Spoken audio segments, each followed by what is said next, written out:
What is up, y'all? Welcome to the show. Thank you for joining us. We, of course, are The Alternates, a basketball show for the others, where we like to showcase independent music and discuss all things basketball. I am your host, Brian Cullen, and with me, as always, is everyone's favorite, the Grime Lord, Clayton Stevens. I'm not sure I understand that reference. What's the Grime Lord? Time Lord. You're the Grime Lord. Okay, yeah, I like it. You've been taking my money in the casino. Nothing's grimier than that. That's true. I think the name sticks. Yeah, I got it now. That's fair. Well, we have a great show lined up for you today. Very excited to get into it. But before we do, I want to just take a quick second, ask you all to subscribe to the show on YouTube. That's youtube.com/thealternates and or wherever you get your podcast. Go ahead and like the video, drop us a comment, leave us a rating and review if that option is available to you. And most importantly, share the show. It helps people just like you find us, which helps us find people just like you. It's an awesome win-win relationship. You can send in your questions and comments to us, the alternates. No, I'm sorry. I got it wrong. The alternate hoop. That's it. At gmail.com.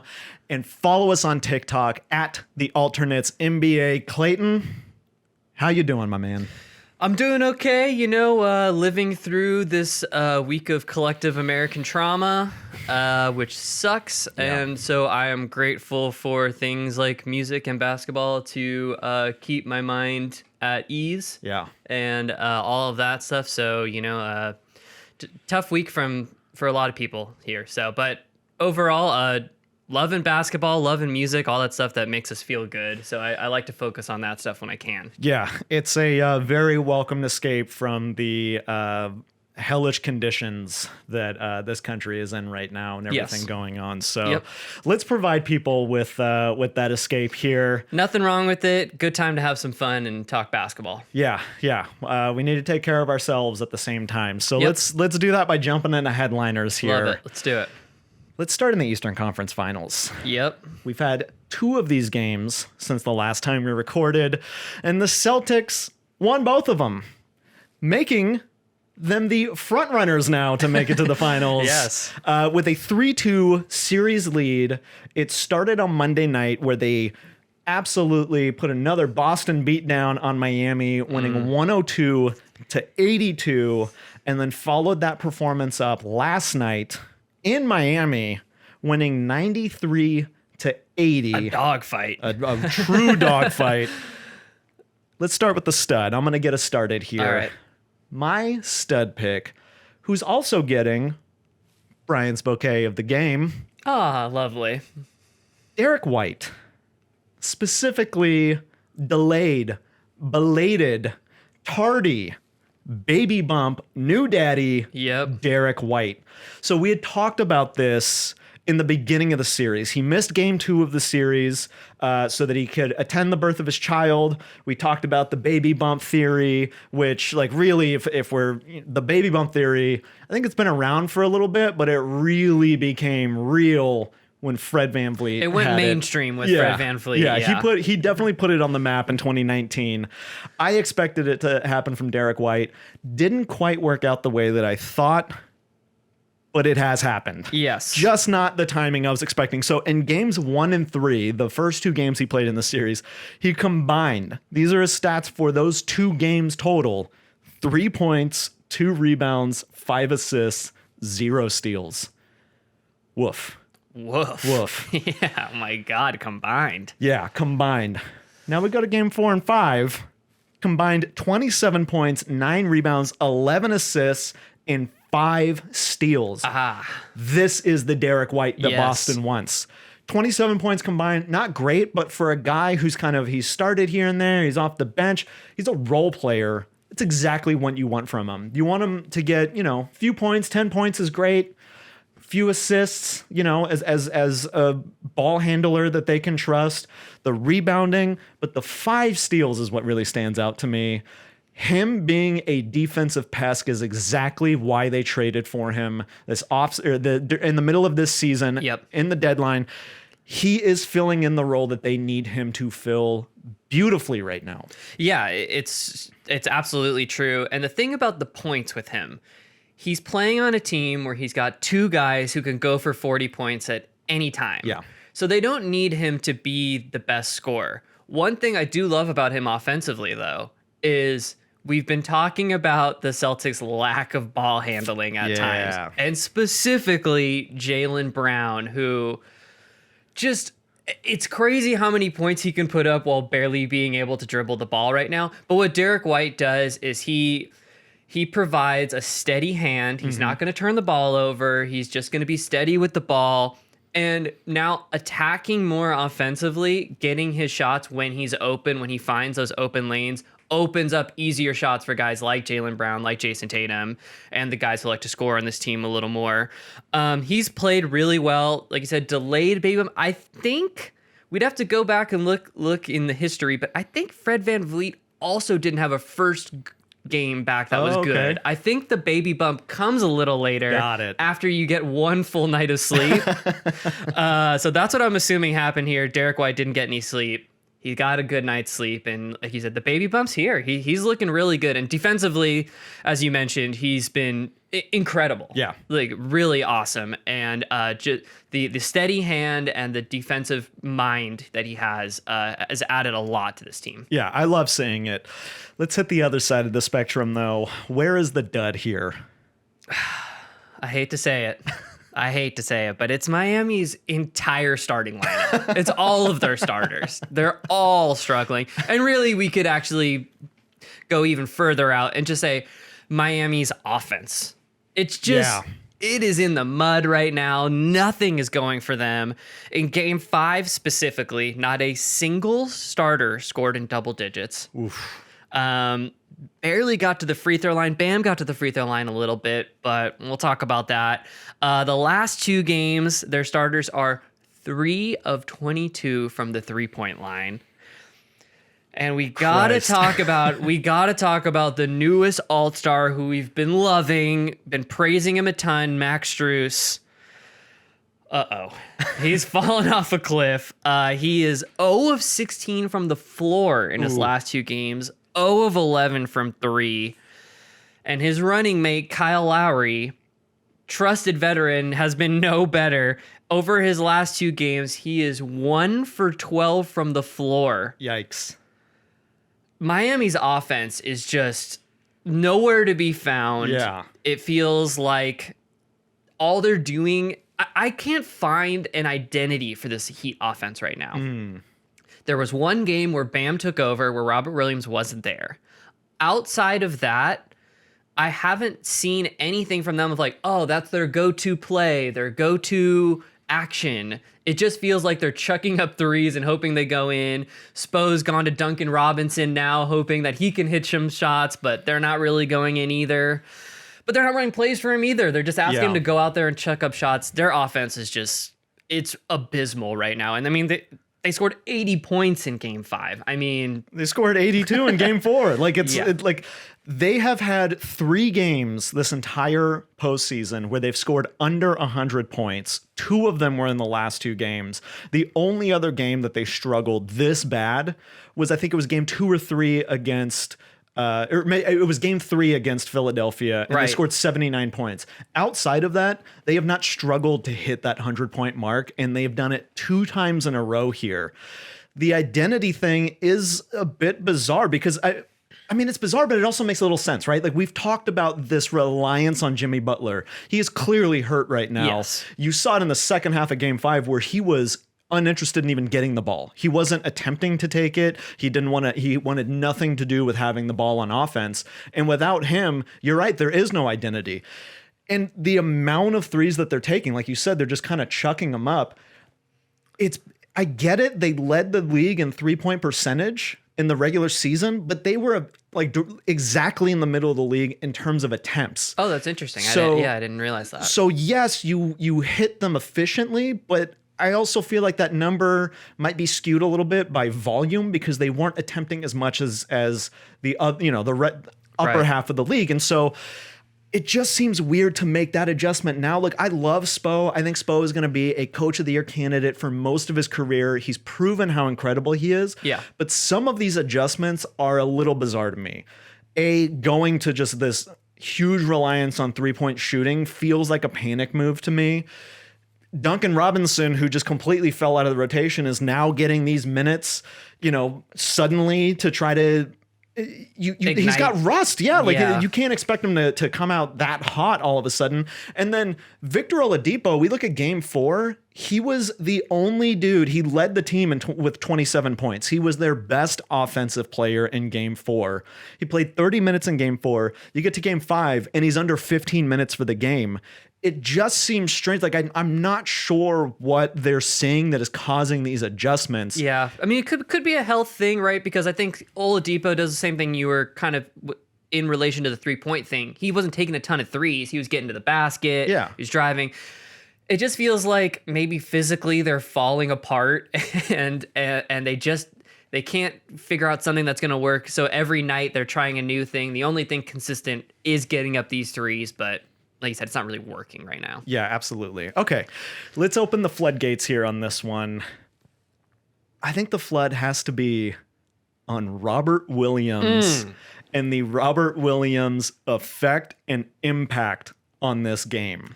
I'm with you on this one. This is something that you and I have been talking about, which is the Celtics have so much reliance right now on Robert Williams. Yeah.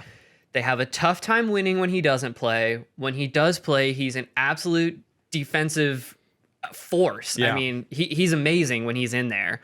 In the last game, he had 3 blocks. I mean, and not even just at the rim. He did it. He blocked a PJ Tucker 3. He's all over the place. He's all over the place. Everyone is scared to be around him at any time. But I'm worried about not just the reliance on him because, you don't want to be too reliant on any player, but physically. Robert Williams has had a lot of injuries. He's had a tough injury history to start his career. And specifically in these playoffs, he's had a tough time even getting in back-to-back games. It feels like every game it's a question of whether he's going to play or not. And moving forward, if the Celtics are to move forward and get to the finals, it's not going to get easier for them. And they're going to be more reliant on Robert Williams as this goes forward. And from a health standpoint and from all that stuff, I'm just worried about where he's at and where they're at with him. Yeah, it's a double-edged sword for sure for Boston right now in terms of Robert Williams' availability, because seemingly they need him to advance to get to the finals, to give themselves a chance at winning a title. But there's clearly he's not fully healthy yet, so you're running the risk of re-aggravating or making the injury worse, which could potentially keep him out of the finals and possibly close a possibility of winning a title. Or a long-term injury. Yeah, long-term health for sure. We've seen when guys go out there not at 100%, sometimes that can lead to these like really bad injuries where you lose a year, something like that, and they can't afford any time lost with him. Or 3 if you look at Klay Thompson. Yeah, exactly. Yeah, it is scary. It's a tough decision. I guess you just have to kind of trust their medical staff and training staff and know what they're doing. But that aside, he has been the most important Celtic. Exactly. He's not the best player on their team, but he is definitely the most important right now. He's the Bam eraser. Bam's on the carton again, right? 100%. Yeah, 100%.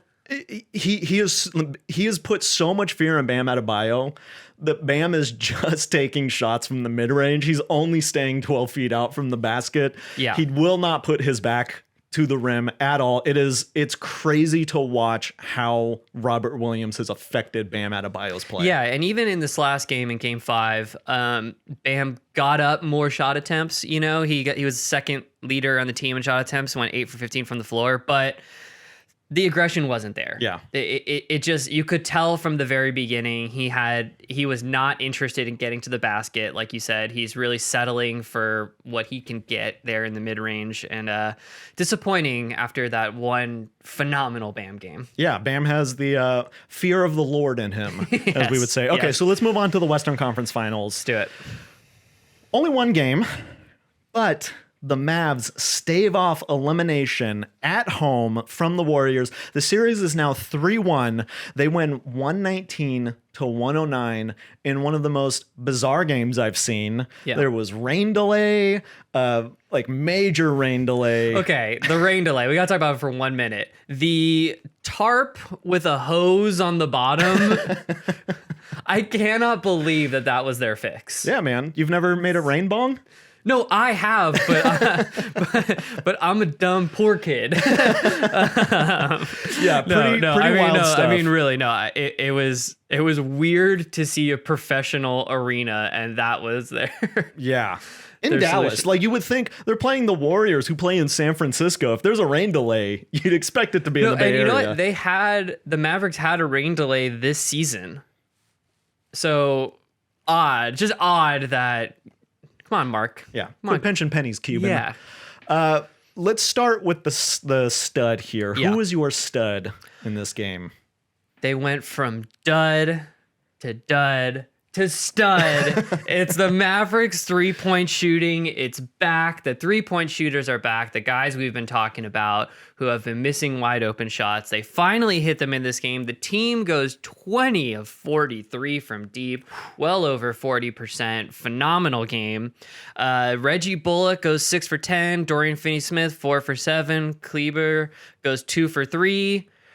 Phenomenal. The ball was flying all over the place. They're hitting their open shots, and even more so than just the open shots, they had more assists than the Warriors. And that is something that when you look at a box score when the Warriors play and they got out assisted in a game, very rare.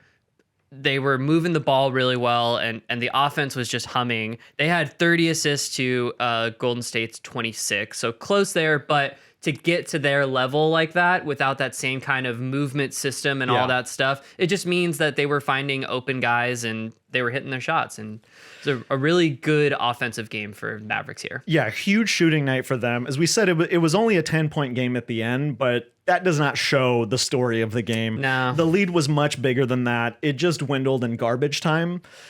I was a little worried for the Mavs because they were up at the half.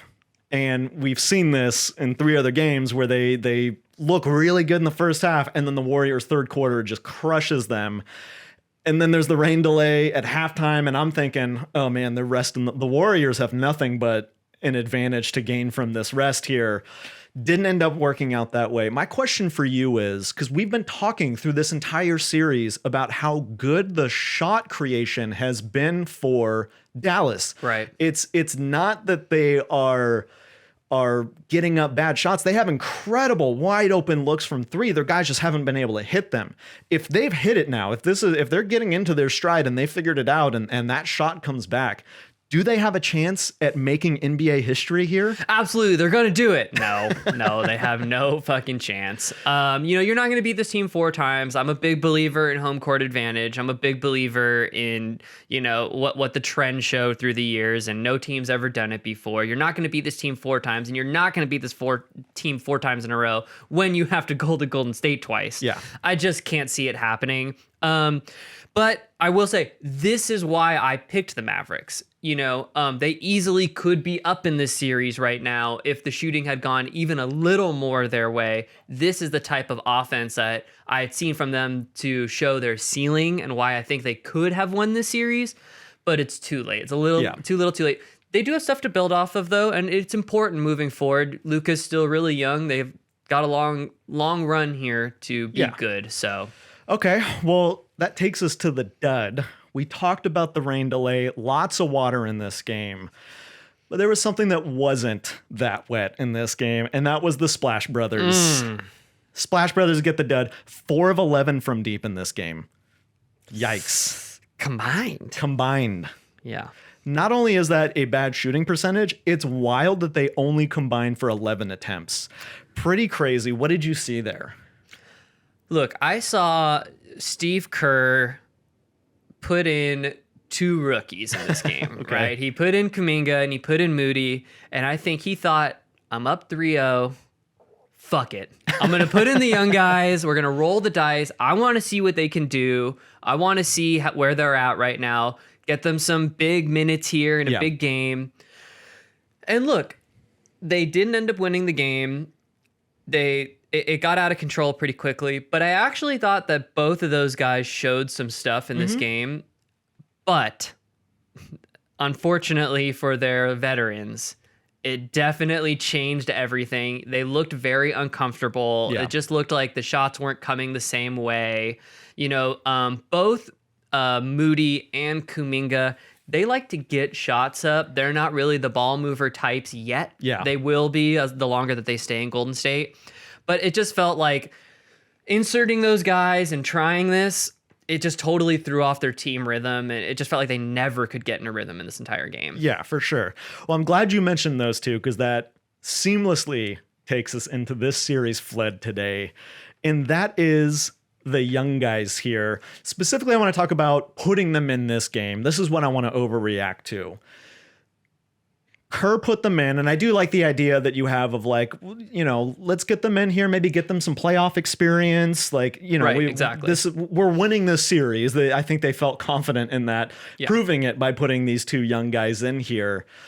But I have a theory about this, that maybe it wasn't necessarily, hey, let's get these guys some experience, you know, stuff like that, because we haven't seen them really yet in the playoffs play, this much. Right.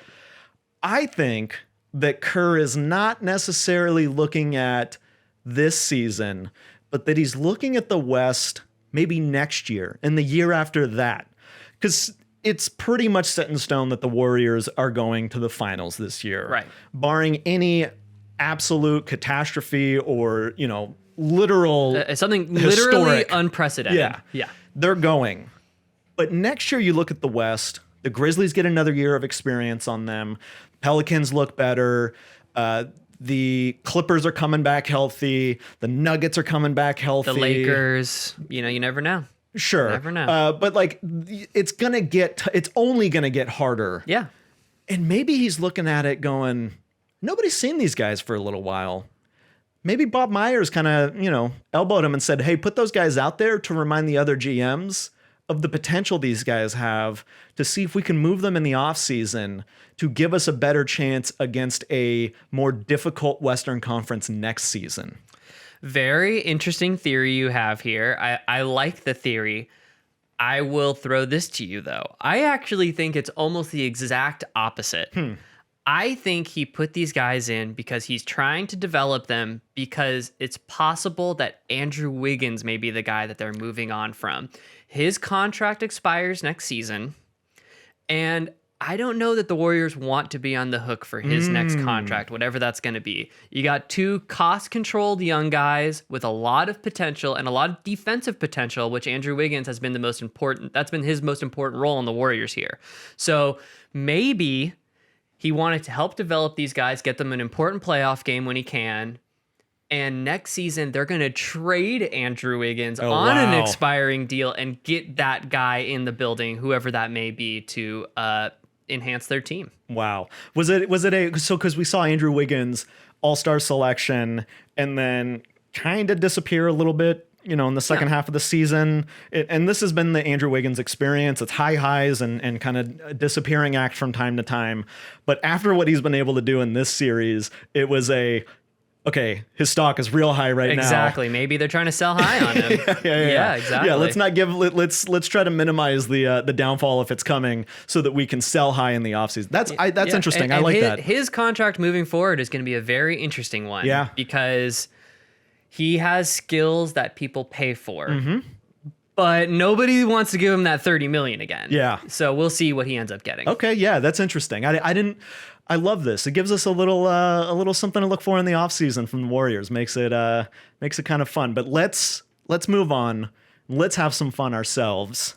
And let's get into this week's 3-pack. Let's do it. All right, so I've got a fun one today. We have been looking at these series, talking about milk carton guys, bouquets of flowers, and, you know, up and downs. And there's one guy in particular that I feel like had one of the biggest up-down swings this week. Okay. His name is Jayson Tatum. Yeah, he has. And so we have a Jayson Tatum 3-pack. Wow, okay. So, born in St. Louis, the rising superstar product from Duke was selected 3rd overall in the 2017 draft. Yep. In his 5 years in the league, he's already made NBA All-Rookie First Team, 3 All-Star appearances, All-NBA Third Team, and just this week was announced to this season's All-NBA First Team. That is all true. Yeah. So that's just a little background on the quite man. an early career here for this guy. Yeah. Pretty amazing. Yeah. Okay, so I'm going to give you three little factoids here about him. You got to sniff out the lie. Okay. Fact number 1. He is still only 19. No, I'm kidding. That's not a fact. So I talked about him making all rookie, his first year. So in his rookie season, he helped the Celtics reach the Eastern Conference Finals.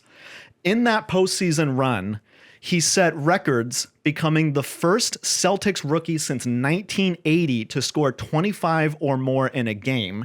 He passed Kobe Bryant as the youngest player to ever score 20 or more in 4 consecutive playoff games, and the first Celtics rookie ever to score 20 or more in 5 consecutive games.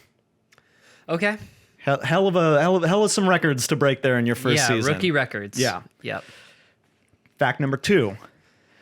Tatum was a part of the NBA family before he ever picked up a basketball. His godfather is former NBA lottery pick, all defensive first team, and one-time steals leader Larry Hughes.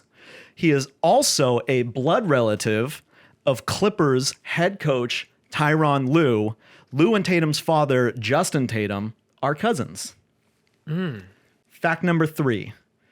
On April 30th of last season, Okay. Tatum scored 60 points in a comeback victory overtime win, 143-140 over the Spurs, tying the franchise record of scoring in a single game and becoming only the second Celtic to score 50 points or more twice in the same season. Very interesting here. I'll start with the third one. I believe that one to be true. I know he's had multiple 50-point games. I remember him having a 60, if I'm not mistaken. So I believe that one to be right. I didn't remember it being versus the Spurs, but I'm gonna say that one is correct. Okay. The second one about Larry Hughes being his godfather and being related to Tyronn Lue, I also believe that to be correct. I don't remember if Tyronn Lue's from St. Louis, but I do remember he's from the Midwest. I'll tell you this. Tyronn Lue is from Mexico, Missouri. Right, exactly. Yeah. So I knew he was from the Midwest area over there. I know, side note, that Jayson Tatum has a lot of connections to, Bradley Beal and all the St. Louis guys. So I'm going to go ahead and say that one is true as well. I think Larry Hughes also a Midwest guy. So I'm going to say that one is true. I'm going to say the lie here is all these rookie records. And I'm going to tell you why. Okay. I believe Larry Bird must have done these things in his rookie season, which I believe was 1981 or something like that. 1980. 1980. Well, he drafted in 1980. 1980, right, yeah. in the 1980 draft. Yeah. So he's the first Celtics rookie since 1980. I'm still gonna go with this because of the playoff records as well. I'm still saying Larry Bird must have done it. Okay, interesting. Fact number 1 is true. Okay. Those records are all real. Bird did it in 80, but he was the first one since then to do it. But yeah, I mean, 20 or more in 5 consecutive games. That's not even postseason. I'm surprised Larry Bird didn't do that. I really am. Yeah, passing Kobe as the rookie who scored 20 or more in 4 consecutive playoff games. Really impressive. Fact number 2 is also true. You were right. There's the Missouri connection. Larry Hughes is his godfather. Tyronn Lue and him are technically cousins. Interesting. Because his father is cousins with Tyronn Lue, I think, on their grandfather's side. Fact number 3. The lie is in fact number 3. He did score 60 in a 143-140 overtime victory over the Spurs. It's the scoring 50 points more than once in a singular season. He is the only Celtic to have done it. Larry Bird, in his entire career with the Boston Celtics, never scored 50 or more in the same season. He's the only Boston Celtic, which is crazy to think about because you got Bill Russell, you've got so many greats that have played. Paul Pierce, like all of these incredible players that have passed through those doors. Yeah. And he's the only one. I threw it off there because when I read it, I was like, that is almost unbelievable. Yeah, you know who's another one who I would have thought could have done that too is Antoine Jameson. Yeah. That guy put up buckets, and he had lots of 40-point games probably. But he did tie the franchise scoring record in a game with 60. Him and Bird hold that title. But yeah, Bird never did it twice in the same season, which is crazy to me. That is crazy. I think it's the modern game 3-point shooting. You know, if Bird had played in this era, he was a great shooter, and he was a good 3-point shooter. He was an okay 3-point shooter. I think he would have been a great 3-point shooter in this era. By far, and his scoring probably would have went up. You know? Absolutely. Adjusted for inflation, I think Bird is right there with him. Okay, so technically you were right. Okay, fair enough. Let's move on, get into our last little game here. It's time for me to try to make some money at the Casino of Clayton in this week's Bet Brains. What's going on in the casino? Sin. Okay, let's go over last week's bets real quick here. First, I had Mavericks at Warriors last Friday. Luka, I had over 6.5 free throws attempted at plus 200 odds. You really liked this one. You put 100 alternates dollars down on it. It hit big time. Oh, yeah, it did. He went 13 of 15 at the line. He was making a living at the line in this game. Knew it. You knew it. All right. And then the next one, we had Heat at Celtics last Saturday. I had Jimmy Butler at under 8.5 free throws attempted in Boston at plus 240 odds. You were iffy on this one. You put 50 alternates dollars down on it. He ended up leaving the game, and so he only got 2 free throws. Big win. The fix was in, baby. The fix was in. You told him to get out of there, go home, and he did it. And then, of course, my last one here, I had all the home teams winning through last Sunday, going 4-0 at plus 380 odds. You were kind of iffy on this one, too. I wasn't iffy. I hated it.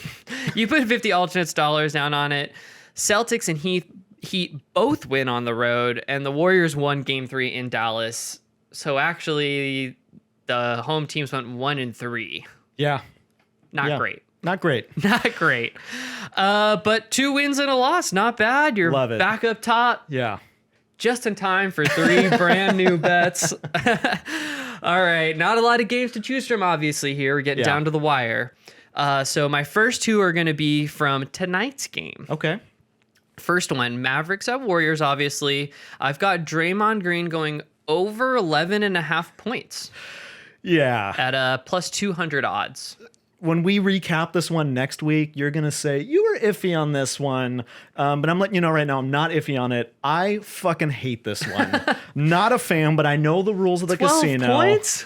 Yeah, 12 points for a guy who, has he broken 10 points once in this series? I think he did once. Once, yeah.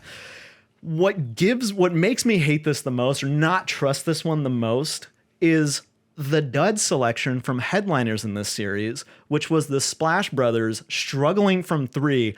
I think that there is a bounce back coming in front of their fans on their home court. That is going to be where the offense is, not in Draymond. Okay. Draymond is not a scorer for this team right now, but he does everything else so well. They don't need to rely on it. Put $20 on it because I'm following the rules of the casino, but I don't love it. Okay. Fair enough. All right, and then the other one I had for this game, I got Bullock, Brunson, and Dorian Finney-Smith each hitting 3 3-pointers at plus 350 odds. What do you think? Yeah, so I think we've talked about this before. There is nothing more scary than a team that has nothing to lose. And that is where Dallas is at right now. Absolutely. They would have to, like I said, for them to get out of this round and make it to the finals, they would be making NBA history, something we've never seen done before. But they're going to go for it. I don't think that's going to stop them from trying. Absolutely not, yeah. And as we talked about, they generate great looks. They get open shots. They just struggle to hit them. I think there's a little bit of confidence and also that just killer, I'm dead in the water anyway, so I'm going to go for it.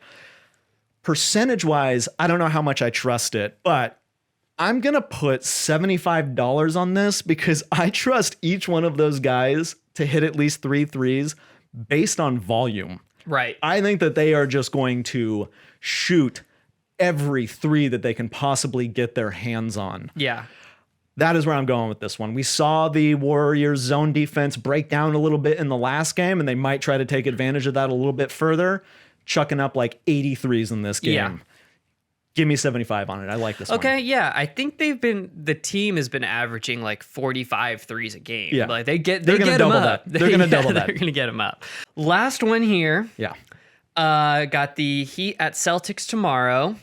Could be the end of the Heat season here. Could be. I have got the over on 105.5 first half points combined at plus 220 odds. What do you think? Okay, this one's interesting. I mean, it hasn't been the highest scoring series. No. Lots of defense and lots of lack of defense at times too. This is so unpredictable in terms of how the gameplay is going to go.